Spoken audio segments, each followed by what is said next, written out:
जी सुनाना तोहरा के देखला से दिल धड़केला काहे ना जाए मनवा बहकेला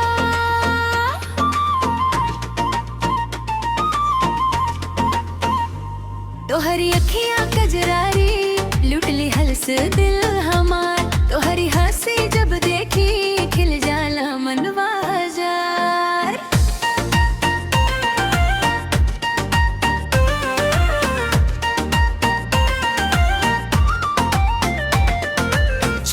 चुपके तोहरा के ताकी नजरिया से बतिया करी दिल के बात कहे के चाही बाकिर लाज से चुप रही ए राजा जी कुछ तो बोली दिल के राजा जरा खोली कब से बाट जो हत बानी अब ना हमरा से दूर होई हवा तनी पास में सुना हमारा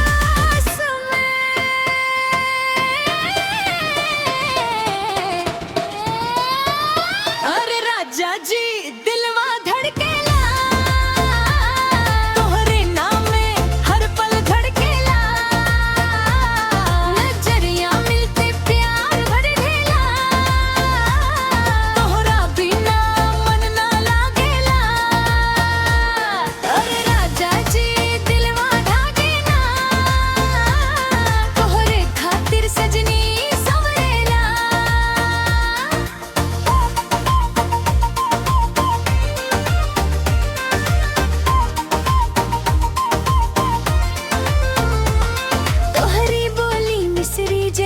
सुनते मनवा मुस्काए तोहरी चाल मतवाली देखी धड़कन तेज हो जाए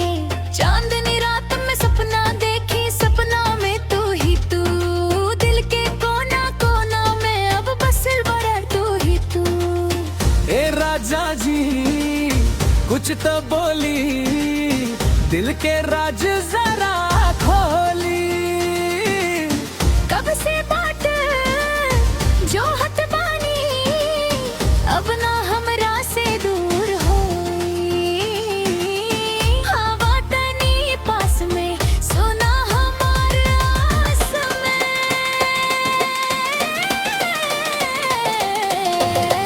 अरे राजा जी दिलवा धड़केला तोहरे नामे हर पल धड़केला नजरिया मिलते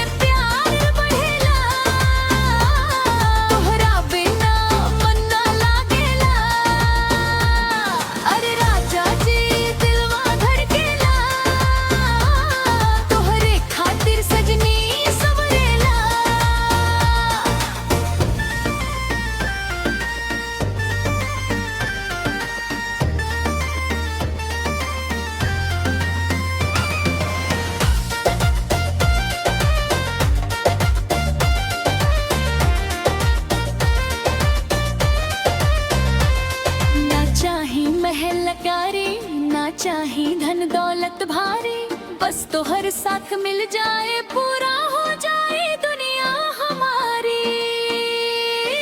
हाथ में हाथ रहे सजनवा संग संग चलेंगी भर प्यार की डोरी ना टूटे चाहे बदल जाए शहर अरे राजा जी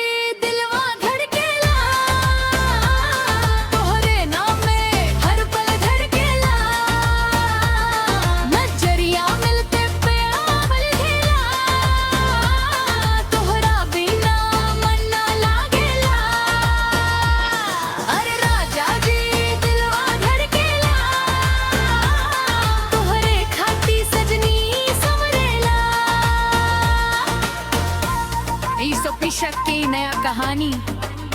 तोहरे प्यार में दिलवा हसेला हो राजा जी अब तो दिल तोहरे नाम हो गईल